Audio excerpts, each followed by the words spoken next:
नमः सिद्धेभ्यः ओम नमः सिद्धेभ्यः। णमो अरिहन्ताडं णमो सिद्धाडं णमो आयरियाडं णमो वज्रायाडं णमो डुए सवसाहोडं। चलते फिरते तीर्थ हैं हरते सब संताप, हम तो बस इतना जानते आप सरीखे आप, हम तो बस इतना जानते आप सरीखे आप। कुंडलपुर के बड़े बाबा की, मूल नायक श्री बास पूज्य भगवान की, 24 तीर्थंकर भगवंतों की, परम पूज्य आचार्य भगवान गुरुदेव शिक्षण विद्यासागर जी महामुनिराज की, परम पूज्य मुनि शिक्षण विमल सागर जी, अनंत सागर जी, धर्म सागर जी आदि समस्त 3,9 करोड़ मुनिराजों की। आज का वह पावन प्रसंग, एक महिला थी, उसको बीमारी थी और बहुत परेशान थी अपनी बीमारी से, सब जगह इलाज करा चुकी थी, कोई फ़ायदा नहीं हो रहा था। एक संत के पास महिला जाती है और कहती है, महाराज मैं बहुत परेशान हूँ, कुछ औषधि बता दीजिए जिससे मेरा यह रोग ठीक हो जाए। और संत ने उसे कहा 1 सप्ताह बाद आना। 1 सप्ताह बाद महिला पहुंच जाती है और संत जो दवा देते हैं उसको फ़ायदा भी कर जाती है। लोग सोच रहे होंगे कि रोग तो मालूम नहीं है, और कौन सा रोग है? वह है क्रोध। इससे सब परेशान रहते हैं। हमारे पास बहुत सारे लोग आते रहते हैं और कहते हैं, महाराज हमारे इसको क्रोध आता है या इनको क्रोध आता है, चाहे बच्चे हों, कोई पतिदेव भी हो सकते हैं और भी बहुत सारे। तो हम बोलते हैं कि हमारे पास तो इतना समय नहीं है कि हम आपको बता सकें, लेकिन जब हम प्रवचन में बताते हैं तो आपके पास ज़रूर पहुंच जाएगा, और दुनिया में कोई कहीं भी बैठा हो तो सुन सकता है। तो हमने कहा कि हम एक एक व्यक्ति को तो नहीं बता पाते हैं, लेकिन जब मौका आता है तो ज़रूर बताते हैं। तो सबसे पहले हम आज जानेंगे कि क्रोध से क्या क्या हानियां होती हैं। तो डॉक्टर और वैज्ञानिक आदि ने भी सिद्ध किया है कि क्रोध से बहुत सारी बीमारियां होती हैं। रामटेक की संभवतया बात थी, कक्षा चल रही थी और आचार्य श्री को भी हमने बताया था चर्चा में। तो आचार्य श्री ने भी कहा इतनी सारी बीमारियां होती हैं। हमने हाँ, हमने पढ़ा है। तो क्रोध से पेट में अल्सर अथवा गैस आदि की बीमारी, खून में कोलेस्ट्रॉल का जो स्तर है वह कम हो जाता है क्रोध करने से, और मानसिक उच्च तनाव यानी हाइपरटेंशन, और रक्त नलिकाओं में रुकावट भी आ जाती है। हृदय की बीमारी भी होती है, और क्रोध का आंतों पर भी खराब असर होता है, और रोगाणुओं से जो लड़ने की क्षमता होती है ना, वह भी कम हो जाती है। क्रोध दर्द को भी बढ़ाता है। जैसे कोई बीमारी में दर्द हो रहा हो, क्रोध जो व्यक्ति करता है तो और भी बढ़ता है। सिर का दर्द और तर्क शक्ति को भी समाप्त कर देता है। और कैंसर, हृदय रोग, रक्तचाप आदि को किसी को अगर रोग है तो उसकी जान को खतरा भी है, और चेतना शक्ति खोकर मूर्छित भी हो सकता है। इससे पैरालिसिस भी हो सकता है। मांसपेशियों की कार्य क्षमता तथा कार्य प्रणाली को भी नुकसान होता है। और 3 मिनट के क्रोधावेश से नाड़ी मंडल पर इतना विषाक्त एवं घातक दुष्प्रभाव पड़ता है कि उसे ठीक होने में कई सप्ताह, कई महीने लग जाते हैं। तो अपन कई बार 5-10 रुपये का कांच का गिलास फूटा और गुस्से 200 रुपये का कर लेते हैं नौकर के ऊपर। तो अक्सर ये देखा जाता है जो कमज़ोर होता है अपन से, पति मजबूत है, पत्नी कमज़ोर है, तो उस पर क्रोध करेगा, नौकर पे कमज़ोर करेगा, गुस्सा करेगा। कभी शराबी को देखा है आपने, सुना भी होगा कि शराबी जाता है नशे में, अपने ही घर में जाता है, अपनी पत्नी को मारेगा, बच्चे को मारेगा। पुलिस वाले को मारते सुना कि शराबी ने पुलिस वाले को मारा? नहीं सुना ना। तो कमज़ोर व्यक्ति को ही मारता है वो। कई बार तो हमने ये तक सुना है कि शराबी कहता है मैं शराब पी कर आऊँगा फिर बताऊँगा तुम्हें, ये कि लोग जानते हैं इस नशे में हैं, कुछ भी बोल रहा है तो हम देखते हैं आवाज़ आती ना, कई बार कोई चिल्लाता रहता है तो पूछा सुनते हैं तो कोई कहता वो शराबी है महाराज जी, वो रात में आता है अपने और कुछ भी बोलता रहता है ऊट पटांग।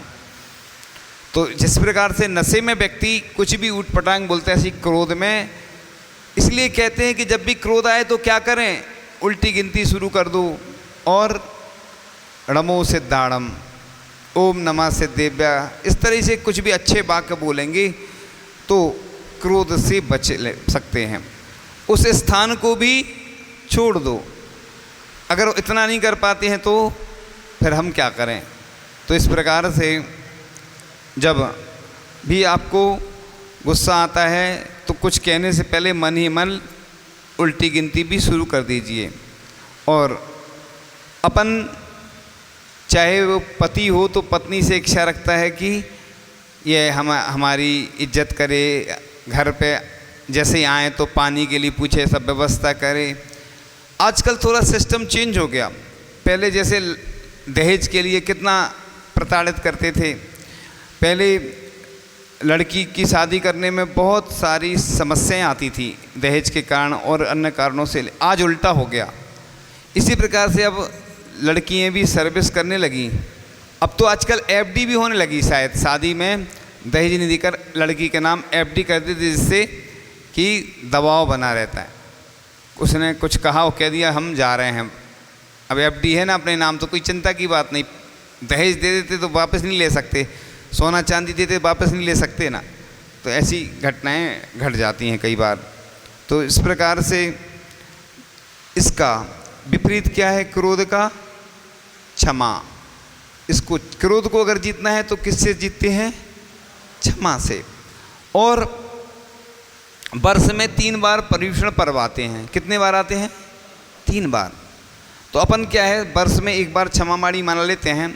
और अंग्रेजी में सबसे अच्छा है आई एम सॉरी। क्या बोलते हैं, कुछ भी गलती हो गई आई एम सॉरी बोल दो, सबसे अच्छा है। तो अंग्रेजी में तो जल्दी निपट जाता काम, लेकिन हमारे जैन दर्शन में वर्ष में 1 बार क्षमावाणी पर्व मनाया जाता है। पर्युषण के बाद 1 साल में लोग क्या करते हैं, क्षमावाणी मैसेज कर देते हैं, व्हाट्सएप पे कार्ड डाल देते हैं, बस हो गई क्षमावाणी। पहले भी ऐसे ही होता था कि बाहर वालों को कार्ड भेज देते, लोकल वालों से क्षमा मांग लेते।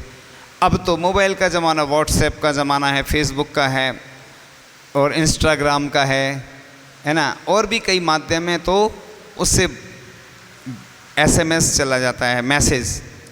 तो क्षमा बस। कई बार तो जिन व्यक्ति से हमारा कुछ हो जाता है उनसे क्षमा नहीं मांगते हम।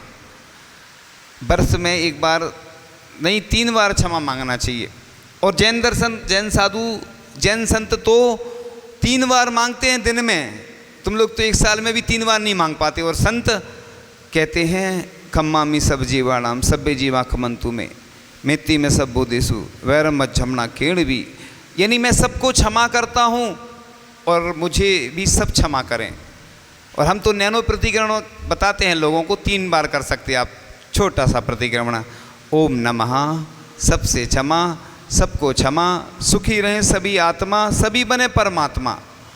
इतना सा नहीं बोल सकते 3 बार, इतना तो कम से कम अपन कर ही सकते हैं। कि शाम को तो हिसाब किताब लगा सकते हैं कि हम जिनसे हमारा कुछ भी उठ पटांग हो गया हो, कुछ विवाद हो गया हो, होता रहता ना। जब दीक्षा लेते हैं ब्रह्मचारी या ब्रह्मचारिणी तो सबसे क्षमा मांगते। क्यों मांगते, क्योंकि परिवार वालों में खटपट होती रहती, परिवार में रहते अपन कई कहा सुनी हो जाती, समाज वालों से हो जाती, रिश्तेदारों से हो जाती, परिचितों से, दोस्त मित्रों से कहा सुनी होती। इसलिए भैया दीक्षा ले रहे हैं अब तो क्षमा मांग लो, नहीं तो उपसर्ग करते। कई बार श्यालनी आदि ने उपसर्ग किया, आपने पढ़ा होगा ना ग्रंथों में, पुराण ग्रंथों में, कि उपसर्ग किया। तो उपसर्ग के डर से नहीं, लेकिन ये अच्छा है। इसीलिए इसी प्रकार से जब संलेखना होती है ना, तो संलेखना के समय भी क्षमा मांगी जाती है सबसे, क्योंकि अंदर क्या आपने भरा है अब तो जाना ही है हमें। तो सबसे क्षमा मांगते हुए और सबको क्षमा करते हुए बिल्कुल अच्छे से जाना पड़ता है, समाधि लेना पड़ता है। शरीर को तो क्रश करते हैं, कसायों को भी क्रश करना पड़ता है, तब जाकर वह सल्लेखना धारण कर पाता है। तो इतना सरल नहीं है, इसलिए अपन से कोई भी व्यक्ति से ज़्यादा हो जाती है ना, तो ज़्यादा से ज़्यादा 1 सप्ताह चल गई, 15 दिन भी नहीं चलना चाहिए, एक पक्ष हो जाता। इसलिए साधु संत 3 बार प्रतिक्रमण प्रतिदिन करते हैं, उसके बाद पक्ष में यानी चतुर्दशी के चतुर्दशी प्रतिक्रमण करते हैं एक 15 दिन में। फिर चातुर्मासिक कभी किया था हम लोगों ने, ये चातुर्मासिक प्रतिक्रमण हुआ था। अष्टानिका में के बाद जो चतुर्दशी आती है, हर चतुर्दशी को हम अष्टानिका के बाद वो चातुर्मासिक प्रतिक्रमण करते हैं। और संत दीपावली पर क्या करते हैं, वार्षिक प्रतिक्रमण करते हैं। जैसे आप लोग लेखा जोखा करते हैं ना, बही खाता बंद करके नया चालू करते थे दीपावली के बाद से।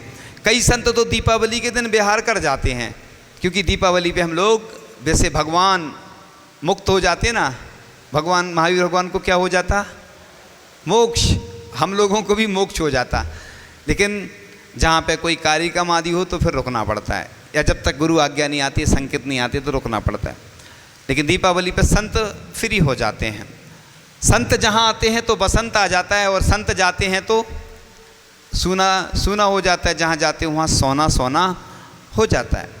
तो संत अपन को बस यही शिक्षा देते हैं कि हमें प्रतिदिन क्षमा मांगना है, नहीं तो सप्ताह में मांग सकते, कोई दिक्कत नहीं। पक्ष में तो मांगना ही मांगना, नहीं तो चतुर्मास 4 महीने में तो मांगना ही मांगना, नहीं तो साल में तो मांग ही लेना एक बार। इसलिए पर्युषण में परंपरा चली आ रही है क्षमा मांगने की, और जिनसे गलतियां नहीं होती उनसे क्षमा मांगते हैं, जिनसे गलतियां होती हैं उनसे नहीं मांगते, तो वो चलता रहता बैर। तो पार्श्वनाथ भगवान का कितने भाव तक चला, 10 भाव तक कमठ के साथ। तो इस प्रकार से बैर बढ़ता ही चला जाता है, चलता रहता है, चलता रहता है। इसलिए अपना हृदय शुद्ध करना है अगर, तो क्षमा मांग लेना और क्षमा कर देना, ये सबसे कठिन काम है। हम जब भी सुनाते हैं कि पूज्य ज्ञान सागर जी महाराज आचार्य श्री के पास गए थे, देखो कितना बड़ा, जो 80-82 वर्ष का व्यक्ति और 20 वर्ष के व्यक्ति को अपने शिष्य को गुरु बना लिया, और उनके सामने क्षमा मांग रहे, प्रायश्चित मांग रहे। इस दुनिया का सबसे बड़ा मान मर्दन का उदाहरण है। कहते हैं कि लाखों करोड़ों अरबों रुपए की संपत्ति मिलने के बाद भी पिता अपने पुत्र, मतलब अपने पिता की पुत्र उतनी सेवा नहीं करता है जितनी पूज्य ज्ञान सागर जी की, पूज्य विद्यासागर जी महाराज ने सेवा की। ये दुनिया में इससे बड़ा उदाहरण कहीं नहीं मिलता। हमने बड़े बड़े ग्रंथ पढ़े हैं, हमने जय धवला, धवला, महाबंद, ऐसे बड़े बड़े ग्रंथ आचार्य श्री के मुखार बिंद से सुनने का हमें सौभाग्य प्राप्त हुआ है। क्योंकि आज विश्व के सबसे बड़े अगर कोई संत हैं तो वह आचार्य श्री विद्यासागर जी महाराज हैं, और उनके मुख से इतने बड़े बड़े ग्रंथों का। एक बार एक पंडित जी से किसी ने पूछा कि आपको ग्रंथ समझ में आ रहा है कि नहीं आ रहा है। पंडित जी ने जो जवाब दिया बड़े गौर से सुनने लायक है। पंडित जी ने कहा, इतना महान ग्रंथ है, और भले ही हमें समझ में आए चाहे नहीं आए, ये तो हमें मालूम है कि इससे हमारी सुनने से असंख्यात गुणी निर्जरा होती है। ऐसा लिखा है कि जितने बड़े बड़े ग्रंथ होते जब अपन सुनते हैं तो बड़ी श्रद्धा भक्ति से सुनना चाहिए। किसी रस का, किसी अपनी प्रिय वस्तु का त्याग करके ही स्वाध्याय करना चाहिए। और ये पूरे देश के लिए हम बोल रहे हैं कि अपने पास अगर समय नहीं है तो कम से कम 10 मिनट का स्वाध्याय जरूर करना। आज तो इतनी सुविधाएं हैं कि ऑनलाइन भी लोग पढ़ सकते हैं, सुन सकते हैं बैठ के। नहीं मान लो समय है तो घर पे बैठ के भी सुविधा हो गई है। तो इस प्रकार से कर्मों की निर्जरा करने का माध्यम है। सुत केवली बनता है जो इस काल में अगर किसी को ज्ञान दान देता है। ऐसा लिखा है, अगर अपन ने आज कोई ग्रंथ पढ़ा है, विस्मृत भी हो गया, भूल भी गए, लेकिन कालांतर में वो केवल ज्ञान में निमित्त बनता है। इसलिए जो पाठशाला में पढ़ाते हैं हम उनको हमेशा यही बोलते हैं कि देखो कितनी सुननी पड़ती हैं बच्चों की। और भी महिलाएं ताने दे देती हैं, तुम्हारे बच्चे पर ध्यान नहीं देते, जैसे उनको कुछ मिल रहा हो। बताओ, उनको निःशुल्क साल भर वो जो भी पाठशाला में पढ़ाते हैं, पाठशाला में साल भर अपनी सेवा देते हैं, और उल्टी सुना जाते हैं लोग। चाहे गौशाला हो, चाहे पाठशाला हो, चाहे मंदिर हो, इनमें हमेशा व्यक्ति को सुनना ही पड़ती है। जो काम करता है उसको सुनना पड़ती है। मूर्ख व्यक्ति को कभी किसी ने कुछ नहीं कहा, लेकिन जिनने काम किया है उनको लोगों ने ताने बाने सुनाए। हम देखते हैं जहाँ जहाँ भी जाते हैं बड़ी बड़ी कमेटियाँ बनती हैं और चतुर्मास समिति बन जाती हैं, बहुत नाम फोटो लग जाते हैं लोगों के फ्लैक्स।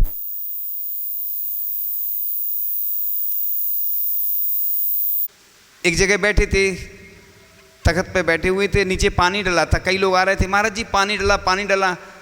तो भैया हम थोड़ी पहुँचेंगे क्योंकि वो अनछना पानी है, तो एक व्यक्ति आया फिर उसने पहुँच दिया। तो कई बार लोग क्या करते, मंदिर में आएंगे सलाह, एक डॉक्टर, एक वकील और एक सलाहकार, ये क्या फ्री में मिलते हैं? पैसा नहीं लगता। आजकल जितने लोग सब ने MBA किया हुआ है, मैनेजमेंट ऑफ बिजनेस एडमिनिस्ट्रेशन, यानी कोई भी व्यक्ति आएगा तो तुरंत सलाह देने, आपको चोट लग जाए आप फ्री में, आपको बहुत सारे लोग मिल जाएंगे सलाह देने वाले। और कुछ हो गया तो ऐसा नहीं ऐसा कर लो, भले ही खुद परेशान हो। ऐसा भी लिखा रहता है कि ज्योतिषी की भी लड़की, कई बार ऐसा ग्रंथों में लिखा है कि वो अपना जो है ना खुद का नहीं देख पाता, कई बार भविष्य दूसरों का तो बताता रहता है वो। अब सोचो वो इतने कुछ पैसे ले रहा है, किसी की आलोचना नहीं कर रहा हूँ मैं, ग्रंथों में लिखा उसके अनुसार बता रहा हूँ। कई बार किसी को बुरा लग जाता है, वो सामान्य बात कह रहा हूँ, जो लिखा है ग्रंथों में बता रहा हूँ कि खुद का भविष्य नहीं देख पाता वो, उसका बिजनेस है तो बिजनेस है। तो चर्चा चल रही थी कि हम क्रोध पर कैसे विजय प्राप्त करें। तो अपन किसी से कुछ कहा सुनी हो जाए तो तत्काल जाओगे तो गुस्से में रहता है, अपन कुछ दिन बाद उसके पास चले जाओ, क्षमा मांग लो, चाहे घर में हो, चाहे परिवार के हो, चाहे रिश्तेदारी में हो, चाहे मित्र हो। देखो कहाँ से नहीं तो होती रहती है पूरी दुनिया में, चाहे कोई सामान्य व्यक्ति भी हो, संतों से भी होता है। संतों को जीतने का एक सबसे अच्छा उपाय है कि कभी संत से किसी से भी कितना कुछ हो जाए, संत कितना भी कठिन हो, आप बिना ऐसे नमोस्तु बोलो, क्षमा मांग लो बस। साधु संत बहुत सरल होते हैं, लोग कहते हैं कठिन होते हैं। हम तो ये जानते हैं कि आप जितने अच्छे से विनय भाव से, लोग क्या करते हैं, ऐसा लिखा है नीति वाक्य में कि संतों के पास जब भी जाओ खाली हाथ नहीं जाना चाहिए। क्या लेके जाना चाहिए? एक व्यक्ति थे नगर में, वो हमेशा जेब में चावल रखे रहते थे, कपूर माचिस रखे रहते थे। कोई महाराज जी रास्ते मिले तो चावल चढ़ा दिए और आरती उतार ली। पुण्य कमाने के कितने अच्छे साधन हैं देखो, फिर भी नहीं कमाते लोग। अपन भी ऐसे ही बादाम रखे रहो, कई लोग इलायची लौंग रखे रहते। इलायची भी अच्छी है, फल ही में आती थोड़ी, फल तो है ही इलायची, बादाम रखे लो, 2-4 डाल लो, क्या जा रहा अपना। और जहाँ भी जाओ धोती लेके जाओ, 2 धोती, एक अभिषेक के लिए पूजन के लिए और एक धोती काय के लिए, आहारदान के लिए। संत मिलें या ना मिलें, हम हमेशा कहते हैं लोगों को कि तुम जब भी स्नान करो इस भावना से करो कि हमें अभिषेक पूजन करना है, आहार दान करना है। जब भी स्नान करो, जब भी किसी यात्रा पे जाओ तो ये सोच के जाओ कि हम तीर्थ यात्रा पे जा रहे हैं, हम अपने काम के लिए नहीं जा रहे। तो आपका वो पाप भी काय में परिवर्तित हो जाएगा, पुण्य में। तो इसी प्रकार से छोटे छोटे पुण्य बढ़ाने के ये साधन हैं। आपके जीवन में ऐसे ही पुण्य बढ़ेगा। पुण्य कोई पेड़ में नहीं लगा है कि फल लगा है तो तोड़ लो। कई लोग आते हैं, महाराज जी हमारा पुण्य कैसे बढ़ेगा? तो पुण्य ऐसे ही बढ़ेगा कि आप अच्छे से, जैसे चौके में कई लोग जाते हैं ना, समझदार व्यक्ति वही माना जाता है कि क्या चलेगा वो चला देते हैं, ले जाते हैं। और कई लोग ऐसे हैं जो ले जाते हैं और मालूम नहीं है और जाते भी हैं लेकिन उनका नहीं चल पाता है, दूसरे लोगों को देखते हैं फिर वो। तो ऐसा ही लिखा है ना कि अपनी सामग्री का ही दान लिखा है, दूसरे का नहीं लिखा है कि दूसरे का क्या उठा के दे दिया। सहयोग तो कर सकते आप, या जो आहार कराने जाते हैं उनके लिए तो ठीक है, लेकिन अपने चौके में जो दान दिया जाता है उसका कितना, कल बताया था ना, कितना पुण्य लिखा है। मतलब आहार दान से बढ़कर कोई दान नहीं। ऐसा लिखा है ग्रंथों में, तुमने मुनिराज को शरीर ही दे दिया, क्योंकि अगर मरण हो जाता, उनका बीमारी हो जाती तो शरीर नहीं रहेगा तो संयम का कैसे पालन करेंगे। इसलिए बड़े सौभाग्यशाली और पुण्यशाली व्यक्ति होते हैं जिनको ऐसे सौभाग्य मिलते हैं। ऐसा नहीं सोचना सहज से मिल रहा है, कितनी मेहनत करनी पड़ती है। जब जाके संत विहार करके आते हैं और इतने पूरे भारत में संत किस एक स्थान से दूसरे स्थान पर पहुँचे, 200-300 किलोमीटर विहार करके, और भी ज़्यादा कम हो सकता है विहार करके संत पहुँचे। और संत बताओ लेता क्या है? मुट्ठी भर लेता है, दरिया भर लौटा देता है संत। संत हमेशा लेता कम है और देता ज़्यादा है। लेकिन लोगों को जाने क्या स्वार्थ रहता है, स्वार्थी दुनिया है संसार। संत देखो जहाँ भी जाते हैं कितना ज्ञान दान करते हैं, बस देने का ही प्रयास करते हैं, लेकिन लेने वाला अगर समझदार नहीं है तो संत क्या कर सकते हैं। तो बात क्रोध की चल रही थी कि किस प्रकार से अपन क्रोध से क्षमा को अपन परिवर्तित कर सकते हैं। तो जहाँ तर्क है वहाँ नरक है, जहाँ समर्पण है वहाँ स्वर्ग है, जहाँ क्षमा है वहाँ धर्म है, जहाँ धर्म है वहाँ शांति है। तो क्षमा की नाव में बैठकर क्षमा के अमृत से प्राणी मात्र के हृदय में मैत्री भाव जगाएं। सब प्राणी मात्र को क्षमा और सबसे क्षमा की याचना करते हैं। जाने अनजाने में प्रमाद बस जिन जीवों का घात हुआ, सरल हृदय से क्षमा मांगता जो कुछ भी अपराध हुआ। क्षमा दो हाथों का, दो नयनों का मिलन है, दो दिलों का जोड़ है, जीवन का नया मोड़ है। हम अपराधों के तीखे सूल, आप क्षमा मधु आकार आगार दिया कभी भी यदि सूल से संग आपके दुर्व्यवहार। क्षमा पर्व का पावन दिन है, प्रीति बढ़ावन का त्यौहार। अतीत समय की धूल हमारी देना उससे आप निकार। तो क्रोधी की काया कांपती है, नेत्रों में खून उतरता है, बदला लेने की इच्छा में जीते जी स्वयं ही मरता है। तो इस प्रकार से तो क्षमा तिरंच बेल के लिए कुठार है, नरक मार्ग के लिए वज्र की सांकल रूप है, दुख रूपी पर्वतों के लिए कठोर वज्र है, मोह रूपी वृक्ष को उखाड़ फेंकने के लिए प्रचंड वायु है, जरा रूपी जंगल की आग की लपेटों को शांत करने के लिए वर्षाकालीन मेघ है, बारिश चल रही है। ग्रीष्मकालीन तपन थी, ग्रीष्मकालीन तपन में जब बारिश हो जाती है तो ऐसे लगता है स्वर्ग से ज़्यादा शांति और सुख की प्राप्ति जैसे हो रही हो। मृत्यु रूपी हिरण का वध करने के लिए प्रचंड बाघ है, रोग रूपी सर्पों के लिए गरुण है, शोक रूपी कीचड़ पार उतारने के लिए पुल है, सौभाग्य का पिता है, ऐश्वर्य रूपी रत्नों की खान है। क्षमा मन को बस में करने वाली होती है, इसके विपरीत क्रोध कषाय रूपी ज्ञान रूपी दृष्टि को नष्ट करती है। सम्यक दर्शन चारित्र रूपी सरोवर को सुखा देती है, तप रूपी पत्तों को जला देती है, मल को मलिन करती है, हृदय को कठोर बनाती है, वाणी को अशक्त बनाती है, गुणों का निरादर करती है, नरक रूपी गड्ढे में गिराती है, मित्रता की जड़ खोजती है, दुख के भंवर में फंसाती है। इस प्रकार से क्रोध का पूरा खानदान भी है। क्रोध की एक लाडली बहन है जिद, वह हमेशा क्रोध के साथ साथ रहती है। क्रोध की पत्नी हिंसा, वह पीछे छिपी रहती है, लेकिन कभी कभी आवाज़ सुनकर के बाहर आ जाती। क्रोध के बड़े भाई का नाम है अहंकार। क्रोध का पिता भी है जिससे वह डरता, उसका नाम है भय। निंदा और चुगली क्रोध की बेटियां हैं, एक मुंह के पास रहेगी तो दूसरे कान के पास। बैर बेटा है, ईर्ष्या खानदान की नकचड़ी बहू है। इस परिवार में पोती है घृणा, घृणा हमेशा नाक के पास रहती है, नाक भूस कोड़ना इसका काम है। उपेक्षा क्रोध की माँ है। ऐसे इस प्रकार से क्रोध का इतना बड़ा खानदान है जिससे आपको मिलवा दिया। तो वह माँ जो महिला थी वह जाती है संत के पास और उसका रोग ठीक हो जाता है उस दवाई से। तो पूछती है कि वह दवाई कहाँ मिलती, कौन से मेडिकल पे मिलती है। संत से पूछती है, महाराज आपने जो दवा दी फ़ायदा कर गई, आपने बोला था कि जब भी क्रोध आए इस बोतल को मुख में लगा लेना। उस बोतल में सफ़ेद सफ़ेद लिक्विड था कुछ। तो संत से पूछती है वह महिला कि महाराज क्या था वह जिससे आपने बताया था, जो हमने किया फ़ायदा हो गया, क्या था वह।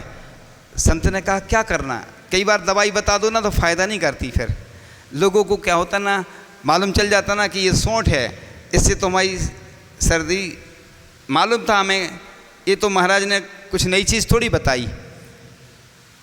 संत कहते हैं तुम्हें जब गुस्सा आता था तो बोतल मुख से लगा दी थी, तो मुंह नहीं बोलोगी तो क्रोध नहीं आता। फिर वो पानी तो वैसे ही शांत करता है ना।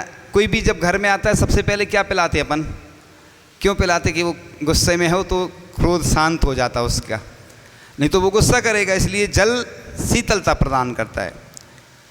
तो ऐसा नहीं कहना महाराज तो गर्म पानी लेते शुरू में क्योंकि मुनिराज की एक बार की चर्या होती है, गर्म पानी लेने से फिर प्यास नहीं लगती है, एक बार लेना है, प्रासूक जल रहता है। तो जल शीतलता प्रदान करता है। जल का स्वभाव है, जल को जिस रंग में डालो तो वैसा रंग हो जाता है। जल को देखो गर्म करते हैं तो गर्म हो जाता और फिर कुछ देर बाद वापस अपने स्वरूप में आ जाता है। जल यही शिक्षा देता है। तो तुम बोतल लगाती थी तो शांत बोलती थी मुख से, उसमें कुछ नहीं था, वो जल था। तो देखो जल से भी उसकी चिकित्सा हो गई। ऐसा लिखा है पूज्यपाद स्वामी ने, विद्या भेषज मंत्र तो ही हम नहीं, विद्याएं भी काम करती हैं, भेषज माने औषधि भी काम करती है। आयुर्वेद का ग्रंथ है कल्याण कारकम, जैनाचार्य उग्रादित्य ने लिखा है। पूज्यपाद स्वामी ने भी एक आयुर्वेद ग्रंथ लिखा है। ऐसा नहीं सोचना कि जैन ग्रंथों में कुछ नहीं है, जैन ग्रंथों में सब कुछ है। ज्योतिष ग्रंथ भी लिखे हैं, वास्तु के भी लिखे हैं, स्वर विज्ञान पे भी लिखे हैं, योग प्राणायाम पे भी ज्ञानाड़ो ग्रंथ लिखा है। इसके साथ साथ चिकित्सा के तो लिखे ही हैं। पूज्यपाद स्वामी ने, जैनाचार्य उग्रादित्य ने लिखा है। ये जो बारिश का जल है ये अमृत लिखा है। कई लोग हर चतुर्मास में यही उपयोग करते हैं मुनिराजों को आहार में देने के लिए, इससे बढ़कर कोई अमृत नहीं है। यानी ये अमृत बरस रहा है जो इकट्ठा कर लेते हैं पूरे चतुर्मास भर। कई प्रतिमाधारी हैं जो राजस्थान में, पूरे भारत में टांके जैसे बनाए हैं, उपयोग करते हैं। तो जल से उसकी चिकित्सा हो गई महिला की, उसको फ़ायदा हो गया, उसका क्रोध शांत हो गया, उसका घर स्वर्ग बन गया। यानी पहले भाई क्रोध करती थी, दुबली पतली थी, फिर अच्छी हो गई और क्रोध भी शांत होने लगा, तो उसके झगड़े समाप्त हो गए। उसके घर में जो नरक जैसा माहौल था वह स्वर्ग जैसा बन गया। तो इस प्रकार से इस आज के उद्बोधन से यह शिक्षा लेना है कि हमें सबको क्षमा करना है, सबसे क्षमा मांगना है, और जो क्षमा कर वह सबके हृदय में बस जाता है और सबके हृदय को प्रफुल्लित कर देता है। इस प्रकार से आज हम बास पूज भगवान के चरणों में चलते हैं। बास पूज तीर्थेश है हम सब के आधार, भक्ति भजन हम भी करें नमन अनंतों बार। प्रार्थना आपसे बस यही है प्रभो, हमको चरणों की धूली बना लीजिए। भावना आखिरी है हमारी यही, हमको अपनी शरण में बुला लीजिए। प्रार्थना आपसे बस यही है प्रभो, हमको चरणों की धूली बना लीजिए। चाहे सुख में रखो चाहे दुख में रखो, जैसी मर्जी तुम्हारी तुम वैसा रखो। हमको मंजूर हर फैसला आपका, हम पे अपनी कृपा जल बहा दीजिए। प्रार्थना आपसे बस यही है प्रभो, हमको चरणों की धूली बना लीजिए। हर तरफ भोग के आंधी तूफान है, हम हैं नन्हे दिए बाल नादान हैं। हमको बुझने से पहले हमारे प्रभु ज्योति अंतर की सम्यक जला दीजिए। प्रार्थना आपसे बस यही है प्रभु, हमको चरणों की धूली बना लीजिए। लक्ष्य नजरों से हो जिल दिखे कुछ नहीं, हमको जाना कहाँ राह सूझे नहीं। ऐसे में हमको देकर सहारा प्रभु, अपने आंचल में जल्दी छिपा लीजिए। प्रार्थना आपसे बस यही है प्रभु, हमको चरणों की धूली बना लीजिए। आप मंजिल हमारी हो परमात्मा, जो भी भूले हमारी वो कर दो क्षमा। शीघ्र भक्तों को खुशियों की बौछार दे, अपनी करुणा की धारा बहा दीजिए। प्रार्थना आपसे बस यही है प्रभु, हमको चरणों की धूली बना लीजिए। तेरी छाया में हम भी तो फूलें फलें, हम जहाँ भी रहें नेक पथ पर चलें। भक्ति पुष्पों से सुब्रत की आत्म खिले, ऐसी चेतन की बगिया खिला दीजिए। प्रार्थना आपसे बस यही है प्रभु, हमको चरणों की धूली बना दीजिए। भावना आखिरी है हमारी यही, हमको अपनी शरण में बुला लीजिए। हमको अपनी शरण में बुला लीजिए। हमको अपनी शरण में बुला लीजिए। मेरे सवालों का जवाब दो ना।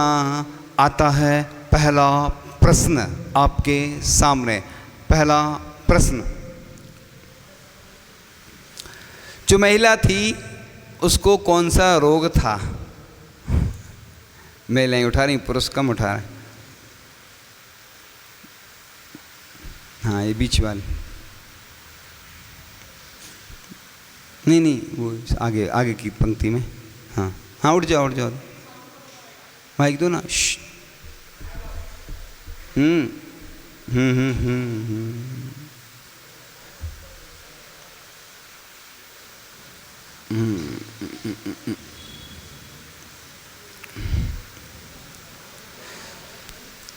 हाँ, उत्तर बिल्कुल सही है। बैजू। दूसरा प्रश्न आता है आपके सामने। क्षमावाणी कितने बार मनाना चाहिए? जो हमने बताया था उसके अनुसार क्षमावाणी हमने बताया था ना कितने बार मनाना चाहिए। दूसरे पीछे सेकंड लाइन में। हाँ, यही गुलाबी हाँ, साल में 3 बार क्षमावाणी साल में 3 बार मनाना चाहिए, ये हमने बताया था। उत्तर बिल्कुल सही है। तीसरा प्रश्न आता है आपके सामने। महिला को जो दवाई साधु ने बताई थी वह कौन सी दवाई थी जिससे क्रोध शांत हो गया था? हाँ, इधर वो जो हाथ उठाते उनका नंबर नहीं आता, उधर सेट करो। उस बोतल में जल था। उत्तर बिल्कुल सही। हमने एक नैनो प्रतिकरण बताया था, उसका सार क्या था? लोगों को याद नहीं होगा, वो छोटा सा प्रतिकरण था। उसका सार, भावार्थ बता सकते हैं उसका? वो था ओम नमः सबको क्षमा, सबसे क्षमा, सबकी आत्मा का कल्याण हो। हाँ, थोड़ा पूरा तो नहीं बता पाया, लेकिन हमने बोला सार बता दो, ठीक है। उत्तर बिल्कुल सही है। नमस्कार।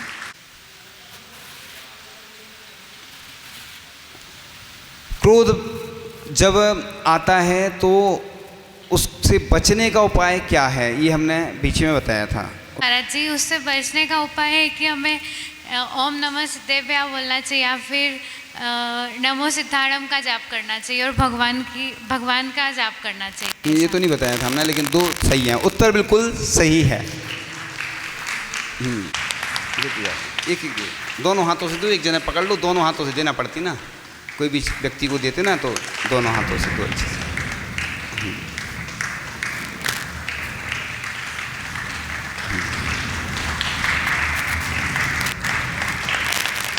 अब में जो भी हमें आपके सानिध्य में आशीर्वचन मिले, जो आपने ध्यान कराया, तो ऐसा ध्यान हमने पहले खुद से तो नहीं हो पाता है, कहीं ना कहीं भटक जाते हैं। तो आपने कराया तो ध्यान बहुत अच्छे से हुआ।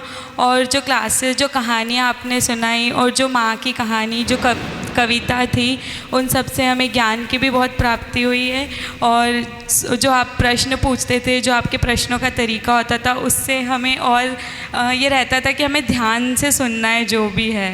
उससे क्या फ़ायदा होगा वो बताना ना, फ़ायदा भी तो बता। प्राप्ति हुई है, हमने बहुत कुछ सीखा है कि जीवन में कैसे करना चाहिए, क्या क्या चीज़ें हमें जीवन में अपनानी चाहिए, क्या क्या छोड़नी चाहिए, किस तरह से हम अपना कल्याण कर ठीक सकते है, हैं। बहुत अच्छा। अच्छा ज्ञान दिया है। एक बार हमको कैलाश पर्वत की यात्रा करवाई, एक बार समय शिखर जी करवाई ध्यान में, एक बार माँ की कहानी सुनाई, सूतक के बारे में ज्ञान कराया, रामायण का सुनाया। इससे हमको बहुत ज्ञान प्राप्त और नमस्ते क्या थी कैसे पालना, हाँ। उसके बारे में। तो बोध करने में महाराज जी ने हमें प्रवचन में कहानियाँ सुनाते हैं, उनसे हमको प्रवचन में ध्यान लगाकर सुनने की रुचि रहती है। और महाराज जी ने हमें क्षमा के लिए बताया कि सबको समा सबसे समा, इसके बारे में भी प्रवचन दिया और बहुत सारा प्रवचन में ज्ञान मिलता है। तो आपको फायदा अब वो हमको ध्यान से क्या फायदा हुआ? कहानी से हमको प्रश्न वापस पूछते हैं तो हमको ध्यान से सुनने का फायदा हुआ। नहीं, ध्यान वो करवाया ना इतने सारे ध्यान, तो उससे आपके जीवन में क्या परिवर्तन आया, स्वास्थ्य में क्या परिवर्तन और आया? स्वास्थ्य के लिए, ये क्रोध के लिए स्वास्थ्य में ज्ञान आया हमको। ठीक है, ठीक है, ठीक है। इससे अनुभव जो अपने कल्याण का मात्र जो माध्यम होता है उसे पहचानना, किस प्रकार हमें कैसे क्या ध्यान से ही कैसे कल्याण इस उस मार्ग पर चल सकते हैं, यही सीखा गुरुदेव। नमोस्तु।